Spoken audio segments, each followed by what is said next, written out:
고대 갈 바에 연대를 가시고. 내가 말고 서울대를 가시고. 이공대는 연대가 더 좋아요. 문과대는 서강대도 괜찮고요. 근데 경영 뭐 괜찮아요. 야, 카메라를 켰으니까 닥치고 수업하는 걸로. 자, 보죠. 몇 번 할 차례니? 43번?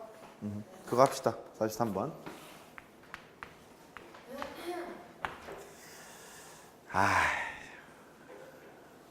이거를 정석으로 풀기 전에, 정석적인 방법으로 풀기 전에 조금 생각하면 편하게 풀 수 있는 방법 먼저 알려드리고 시작할게요. 다시 보자. 아까 그 동생이 나왔던 그 패턴 있죠? 홀수합은 n제곱 이랬었잖아요. 동생이 와서 이제 이걸 지우고 7로 바꿨던 거 아까? 이랬잖아. 이게 6으로 됐단 말이야. SN이 이거였을 때 n제곱 더하기 6이었다는 거예요. AN을 구하고 싶대. 아까 기억나죠? 이게 2n-1이었지? 얘는 2보다 크거나 같다. 단 A1은 뭐였죠? 7 이렇게 했던 기억이 나요? 아까 했던 거 그대로 쓴 거예요 지금. 이거를 이 과정을 곱씹어 보잖아. 그러면 먼저 첫 번째 차관상 상수항이 존재하는 n에 관한 2차식이잖아요. 그 두 번째 항부터 등차 수열이에요. 따라해봐. 두 번째 항부터 등차 수열.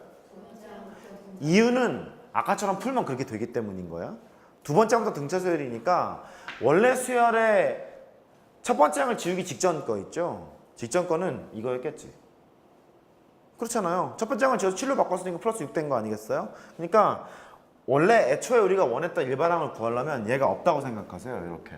없다고 생각하시고 공차 얼마예요? 2죠. 2. n제곱의 계수가 1이니까 an을 구하러 가요. 2n으로 출발을 했죠. 첫 번째 항은 1일 거 아니야? 첫 번째 항 1인데 그러면 마이너스를 맞춰줘야 되는 거죠. 근데 상수항이 존재했잖아. 그러니까 두 번째부터 성립됩니다. 이렇게 쓰시면 되고, 그 다음에 첫 번째 항은 반드시 S1이라고 그랬죠. 이렇게 쓰시면 돼요. 단 A의 1은 S1일 거니까 근데 1을 집어넣으면 7이 됩니다 라고 한 큐에 가는 방법도 있어요. 객관식일 때 이렇게 하면 조금 빠를 수는 있어. 여기까지 이해됐어요? 그래. 이거를 가지고 한번 해볼게. 43번을 문제 보세요. 이렇게 돼 있죠. SN이 3n 제곱 빼기 2n 플러스 1. 이건 수열에서 A의 1이랑 A의 11이랑 A의 111을 구하라는 거죠. 문제가 되는 건 너밖에 문제가 안 돼. 왜냐하면 상수항이 보이지? 몇 번째 하면 등차 수열? 두 번째 하면 더 등차 수열. 그러면 상수항이 없다고 생각하세요. 이렇게. 동생에서 지운 거잖아? 없다고 생각을 해서 일반항을 바로 구해. 공차 얼마예요? 6이야. 6n으로 출발을 할 거고. 첫 번째 항은 1이죠? 1 집어넣어서 1 나와야 돼요. 마이너스 5라고 쓰고 얘는 2보다 크거나 같다 라고 쓴 다음에 여기까지 됐어요? 그 다음에 첫 번째 항은 뭐와 똑같다고? S1이라고. 나 1 집어넣어. 2죠? 확인을 해보면 그래. 여기다 1을 집어넣으면 1인데 얘는 2니까 두 개가 다르잖아요. 그래요. 이렇게 된다는 얘기야. 그러니까 너는 2가 될 거고 여기는 n이 2 이상인 일반항이기 때문에 여기다 이제 때려 넣으면 되는 거예요. 11번째 항이니까 여기다 11 집어넣으면 되겠죠? 66에서 5를 빼요. 61 될 거고. 그럼 111이잖아? 666에서 5를 빼요. 661 이렇게 계산하시면 되겠어요. 할 수 있겠죠? 그래요. 이거를 만약에 서술형의 문제가 나왔잖아? 나오게 되면 이렇게 쓰는 건데 이거같이 쓰면 돼. 선생님 AN을 나 구하고 싶거든요. 그럼 얘가 SN에서 SN-1을 하면 돼요. n은 2보다 크거나 같아. 여기까지 됐죠? 그래 놓고 식을 한번 쓰는 척은 해야지. 3n제곱 빼기 2n 플러스 1 2라고 쓰고 그 다음 빼기 Sn-1이니까 3에다가 n-1의 제곱 마이너스 2의 n-1 플러스 1 이렇게 썼잖아? 그 결과가 뭘 거야? 얘일 거라고. 그거 바로 쓰는 거야. 이렇게 썼다고 해서 틀리겠다고 하진 않잖아. 근데 얘는 n은 2보다 크거나 같을 거니까 따라서 a의 n은 이때껏 쓰는 거죠. 6의 마이너스 5라고 쓰고 n은 2보다 크거나 같다. 아까 그 짓 해야죠. 1번식 2번식 여기까지만 하고 더 이상 안 해. 이제 잘 봐. 1번식에서 해보면 S의 1은 반드시 A1이 돼야 돼. 실컷 계산해봤더니 2가 나온다는 소리고 2번 식에서 A1을 구하러 가. A의 1을 구하러 가면 1이잖아요. 두 개가 달라요. 이게 기억, 이게 니은. 기억과 니은이 달라. 따라서 한글로 쓰세요. 따라서 A의 n은 6n 빼기 5인데 n은 2보다 커나 같아. 단 A의 1은 뭐라고 써야 된다고? 2라고 써야 된다고. 반드시 S1이니까 2입니다. 이렇게 작성하시면 된다고 서술형에서는. 납득됐어요? 이거를 써놓고 계산하려고 애쓰지 말라고. 의도는 그거야. 됐죠? 오케이. 자, 넘어가죠. 아이고, 나왔네. 아이, 참. 뭐 좀 하려고 그러면 또 나오네. 필기해야 된다? 그 다음 문제를 풀려면 이거를 알아야 돼요.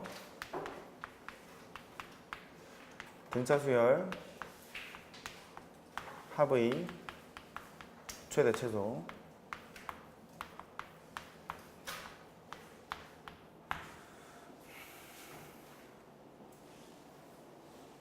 이게 좀 납득이 되는 게 공차가 양수면 항보라가 커지면 커질수록 수열은 점점 커져요. 증가 수열인 것 같고.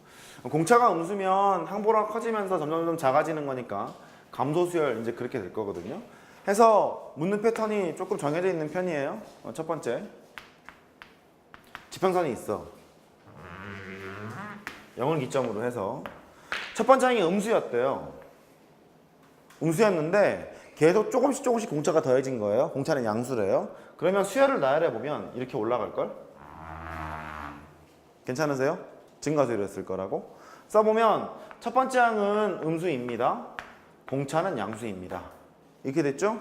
제가 근데 얘를 쓴 것을 그림을 그린 게 직선처럼 그려놨죠. 왜 그랬을까? n에 관한 1차식이었을 거니까. 등차수열의 일반항은. 이해되죠? 왜냐면 A의 n이 2n-1이라고 했잖아요. 그러면 fn으로 바꿔도 되는 거잖아. f의 n은 2n-1이라고 써도 되는 거고, 그 다음에 f의 x는 2x-1이라고 써도 되는 거잖아. 단 x는 자연수. 그러면 되는 거니까. 납득됐어요? 그래요. 그러면 첫 번째 항이 음수고 공차가 양수면 첫 번째 항이 음수인데 여기 지평선 0이라고 그랬잖아요. 계속 수열이 커져 있을 거라고. 그러면 합의 무슨 값을 물어볼까? 최소값을 묻겠죠. 0 지점까지가 합의 최소값이 되지 않겠어요? 넘어가는 순간 커져버리잖아. 이해됐어요? 여기까지? 합의 최소값 이렇게 물을 것 같고, 두 번째 지평선이 있어요. 지평선이 있고 첫 번째 항은 양수인데 공차가 음수가 된대요. 쭉 떨어져 있대요. 첫 번째 항은 양수고 공차는 음수고 이렇게 돼 있대.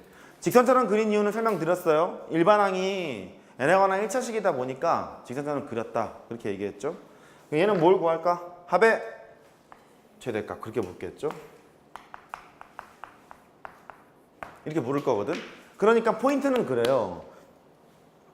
등차 수열이 있는데 합의 최소값을 물었으면 언제까지가 음수가 나올지만 정해서 여기에서부터 그 항까지 합하면 최소값을 구할 수 있게 되는 거고, 합의 최대값을 물었잖아요. 그러면 어느 항까지가 양수인 것까지만 구한 다음에 그 다음에 여기까지만 합하면 합의 최대값이 나올 거라고. 여기가 납득됐어요? 그런데 가만히 생각을 해보면 등차 수열의 합은 상수항이 없는 n에 관한 2차식이에요. 이렇게. 그러니까 공차가 양수라는 소리는 n제곱의 개수가 양수라는 소리고, 공차가 음수라는 소리는 n제곱의 개수가 음수라는 소리잖아. 얘는 공차랑 관련이 있을 거니까. 2분의 공차일 거니까. 그러면 합의 최대값을 구하라고?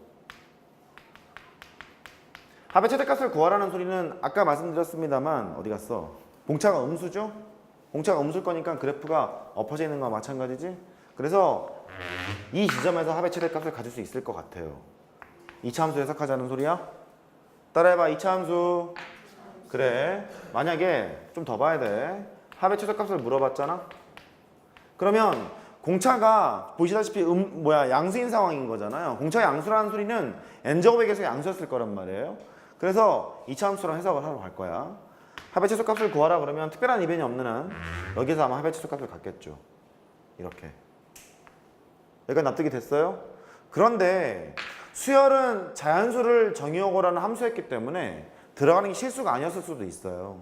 마침 이제 n값을 구해봤더니 이게 3.5 이렇게 나왔대요. 뭐 그럴 수도 있잖아. 3.5번째에서 최대값이 나왔다 이렇게 나올 수도 있잖아요. 그러면 3.5번째 항이라고 존재하지 않죠. 몇 번째 항이라고 봐야 되는 거냐면 n이 네 번째 항이었을 때랑 n이 세 번째 항이었을 때랑 두 개 함수 값은 같지 않겠니? 이렇게 보이죠? 그래서 합의 최대값은 세 번째 항까지에서도 최대값을 가질 수도 있고 네 번째 항까지에서 최대값을 가질 수도 있고 뭐 그런 상황이 돼요. 이런 상황은 어떤 거냐면 얘가 이런 거잖아. 첫 번째 항은 양수여야 하고 공차는 음수여야 하고 뭐 이런 거잖아요. 예를 들어서 이렇게 보자고. 이게 세 번째 항이니까 세 번째 항이 뭐 어떻게 됐을까? 이렇게 쓸게요. A 세 번째 항이 있고 A 네 번째 항이 있대. 공차가 음수인 거잖아. 그러면 여기가 한 뭐 4 정도로 할까요? 이렇게? 근데 여기가 0이었대. 그러면 쭉 수열이 나열되어 있을 거란 말이야. 공차가 음수인 거니까. 그러면 합의 최대값이 여기까지라고 해도 되고 여기까지라고 해도 되고 이런 거죠. 그러니까 세 번째 항까지 최대값이어도 좋고 네 번째 항이 최대값이어도 좋고 이렇게 되는 거잖아. 0이었을 때는요. 그래서 그런 현상이 발생될 수도 있어요. 납득돼요? 그래요. 그 다음에 얘가 만약에 뭐 이랬대. 여기가 n이 3.8이었대요. 잘 안 나와 이렇게는. 안 나오는데 가끔 내신 문제 풀다 보면 뭐 그럴 수 있겠더라고. 필요하겠더라고.